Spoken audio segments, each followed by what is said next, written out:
Karong Lunes na sugdan ang face-to-face learning sa pipila ka mga eskwelahan sa Mandaue City nga nipasar sa mga requirements.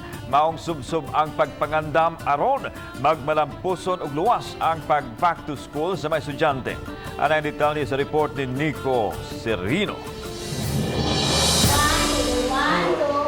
Busy na ang Pagsabungan Elementary School pagpreparar sa pagsugod sa face-to-face classes karong Lunes, gikan sa pagpamintal sa mga bangko ngadto sa paghanay sa setup sa classrooms. Sa sulod gisiguro nga limitado ra ang mga lingkuranan ug distansya gyud. May mga markers sa agianan sa mga kabataan ug may disinfection station. Sa laing classroom dunay giandam nga kaugalingong hygiene kit sa matag estudyante, kumpleto sa alcohol, wipes ug mask. Excited kay for how many 2 years almost wala ang jud mi nakakita sa mga estudyante labi na kanang kindergarten pagid mi kaila nila. Siguro gyud sa mga maestra nga ang mga ginikanan aning mga bata fully vaccinated ug kun mahimo pod og ang ilang mga bata na bakunahan mas labing maayo. Ang eskwelahan usa sa 15 ka public school sa Mandaue nga gitugtan ng magsugod sa limited face-to-face classes alang sa kindergarten, grade 1, 2 ug 3. Gikinahanglan hinuon ang written consent o pagtugot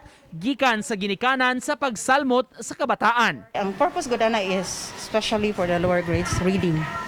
Read literacy and numeracy.